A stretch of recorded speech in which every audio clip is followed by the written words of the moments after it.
पैसा और पावर। क्या आप ये जो इस नीचे तक जाओगे ना बार बार मीडिया और एडवर्टाइज करके, ये बहुत छोटा चीज़ है। ना आपके पास उतना पैसा है, ना आपके पास उतना लोग है, तो यदि बदनामी पर ही आएगा तो आप कहीं की नहीं रहोगे। तो उसका नाम है रामानुज, जो कि अभी गया में सुंदर गोपाल के अंडर पोजीशन होल्डर है। जय श्री कृष्ण। इस्कॉन जो है वो एक शब्द का हमेशा प्रयोग करता है जिसका नाम है वैष्णव अपराध। यदि आप उनसे कुछ भी कहते हैं, आप कहते हैं कि आपने ये भूल की है, इसको स्वीकार कीजिए, वो कहेंगे नहीं भाई तुम वैष्णव अपराध कर रहे हो, हमसे कुछ कहो मत। जो बात हम कहते थे कि इस्कॉन के अंदर इस प्रकार की गतिविधियां हो रही हैं, कोई व्यक्ति हमारे ऊपर ही प्रश्न उठाने लगता, और आज स्वयं इस्कॉन के ही लोग इस्कॉन का विरोध कर रहे हैं ये कहते हुए कि इस्कॉन के अंदर ऐसी गतिविधियां हो रही हैं जो ठीक नहीं हैं, जो भक्तों के लिए शोभनीय नहीं है, जो अशोभनीय कृत्य इस्कॉन के अंदर किए जा रहे हैं। और फिर वहाँ पर वीडियो आपने देखी, और भी मैं आपको इनकी ये रिकॉर्डिंग सुना दूंगा। तो यहाँ पर अब इन लोगों का ही ये कहना है कि आप किसी के भी ऊपर यदि इस्कॉन में आते हैं तो ब्लाइंडली बिलीव ना करें। मैं तो इस्कॉन में जाने का सजेशन ही किसी को नहीं दूंगा। मैं तो यही कहूँगा कि आप जितना हो सके परंपरा प्राप्त आचार्यों से ज्ञान प्राप्त करें। अब ये स्वयं कह रहे हैं कि ब्लाइंडली बिलीव आप ना करें किसी के ऊपर यदि आप इस्कॉन में आ रहे हैं।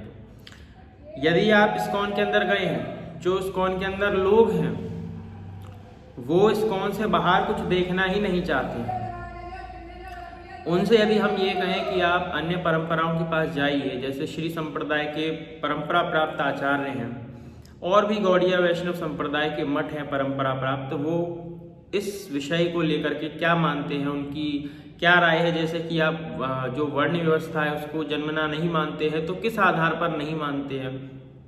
क्योंकि सभी वैष्णव संप्रदायों के अंदर वो तो जन्मना स्वीकार की जाती है, फिर आप क्यों नहीं मानते? बस नहीं मानते क्योंकि गौड़िया वैष्णव में नहीं मानते। अब ये गौड़िया वैष्णविज्म क्या प्रभुपाद ने चलाया था? पहले प्रभुपाद ने केवल 1966 में इस्कॉन की नींव रखी थी। प्रभुपाद से गौड़िया वैष्णविज्म नहीं है, गौड़िया वैष्णव से ये सब आ गए हैं। अब समस्या ये है कि इस्कॉन के ही जो लोग हैं वो क्या कह रहे हैं, हमको भाई बंगला चाहिए, हमको भाई गाड़ी चाहिए, और ये लोग सिखा रहे हैं भक्ति। सुप्रीम पर्सनैलिटी ऑफ गॉड है भगवान श्री कृष्ण। भगवान श्री कृष्ण के नाम पे इन्होंने क्या क्या किया? भगवान श्री कृष्ण के नाम पे इन्होंने स्वयं का बंगला बनाया और इन्होंने स्वयं का नाम किया। भगवान श्री कृष्ण के नाम पे इन्होंने अन्य देवी देवताओं की निंदा की। भगवान श्री कृष्ण के नाम का प्रयोग करके ये लोग लाखों लोगों से चंदा लेते हैं।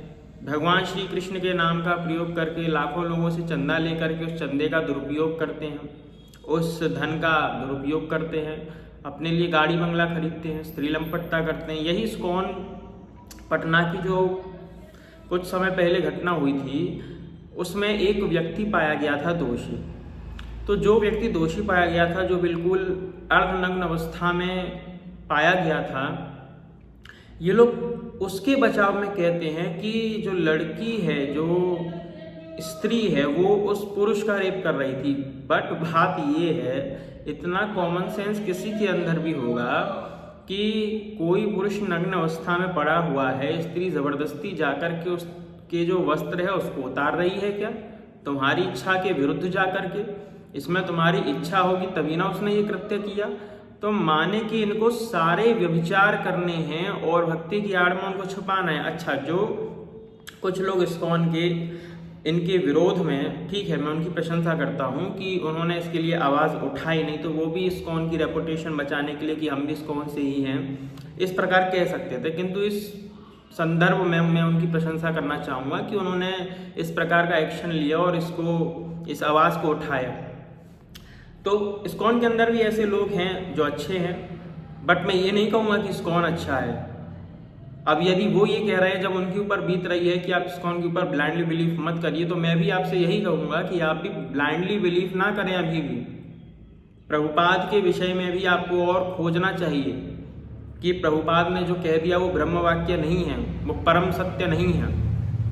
तो आप भी ब्लाइंडली बिलीव कहीं ना कहीं कर ही रहे हैं।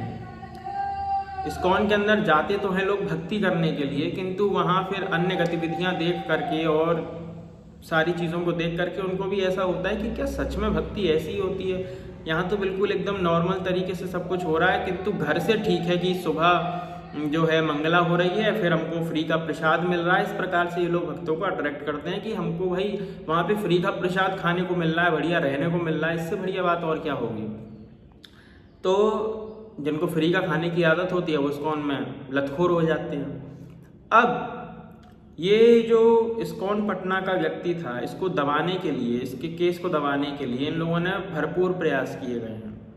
और ऐसा एक केस नहीं है, ऐसे अनेकों केस हैं। आप यदि गूगल पे सर्च करेंगे इस्कॉन के नाम से तो आपको ऐसे अनेकों केस मिल जाएंगे जिसमें चाइल्ड अब्यूजिंग, जिसमें कि ये सारी जो व्यभिचार की गतिविधियां हैं इन सब में सक्रिय हैं कई सारे इस्कॉन के ही ऊपर के लोग। ऐसे कई सारे लोग उसमें आपको उसमें नाम मिल जाएंगे। बट बात ये है कि उनके केस को दबाया गया है।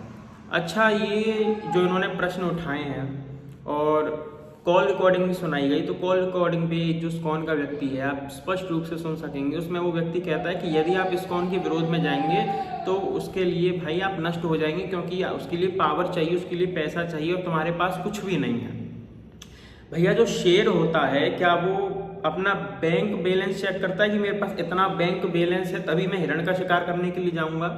जो शेर होता है वो शेर ही होता है, उसको बैंक बैलेंस चेक करने की आवश्यकता नहीं है, उसको ये चेक करने की आवश्यकता नहीं है कि मेरे पास पैसा कितना है। शेर दहाड़ेगा, क्योंकि शेर का काम ही दहाड़ना है। तो आप शेर को ये कह करके तो नहीं रोक सकते हो कि भाई तुम्हारे बैंक में इतना पैसा नहीं है, तुम्हारे पास इतनी पावर नहीं है। शेर की ताकत शेर जानता है, ठीक है। तो ये तो इस्कॉन का जो प्रलाप व्यर्थ है कि तुम ये कहो कि भाई तुम्हारे पास। अब इन्होंने क्या धमकी दी, इन्होंने ये बोला कि, और ये केवल उनके लिए नहीं जिन्होंने विरोध किया, ये सबके लिए है जो भी कहीं ना कहीं इस्कॉन से सहमत नहीं है। ये बात उन सबके लिए कि यदि तुम इस्कॉन का विरोध करते हो तो तुम्हारे पास इतना पावर नहीं, पैसा नहीं, और बाकी की जो अन्य डिवोटीज हैं, अभी भी देखिए, शर्म कीजिए, ये शर्म आनी चाहिए कि अभी भी ये लोग ये कह रहे हैं कि जो अन्य इस्कॉन के डिवोटीज हैं वो आपका विरोध करेंगे और जो नकली फेक क्या कहते हैं, फेक प्रूफ देंगे आपके विरुद्ध में। मतलब आप ये सोचिए, आप ये कह रहे हैं कि जो अन्य लोग हैं इस्कॉन की रेपुटेशन को बचाने के लिए वो आपके अगेंस्ट में झूठ भी बोलेंगे। क्या एक भक्त को झूठ बोलना शोभा देता है? और आप फिर भक्त भी कह रहे हैं, या तो आप भक्त मत बोलिए, क्योंकि भक्त कभी किसी का भी इस प्रकार से दुरुपयोग नहीं करता। भक्त कभी भी किसी की हानि नहीं करता, उसको भले ही कष्ट हो, किंतु भक्त का लक्षण ऐसा होता है कि वो एक चींटी को भी कष्ट होने नहीं देता। किंतु इनका रिकॉर्डिंग सुनिए, ये लोग तो कह रहे हैं कि हम जो हैं सब एक होकर के तुम्हारे विरुद्ध बोलेंगे। क्यों बोलेंगे? इसीलिए बोलेंगे कि इस्कॉन की रेपुटेशन बचानी है। भैया ऑर्गेनाइजेशन आती जाती रहती हैं, किंतु आपको साथ जो है वो सत्य का देना चाहिए, धर्म का देना चाहिए, अधर्म का साथ नहीं देना चाहिए। अब जो अधर्म का साथ दे रहे हैं, मुझे बताइए कि वो भक्त कैसे हैं?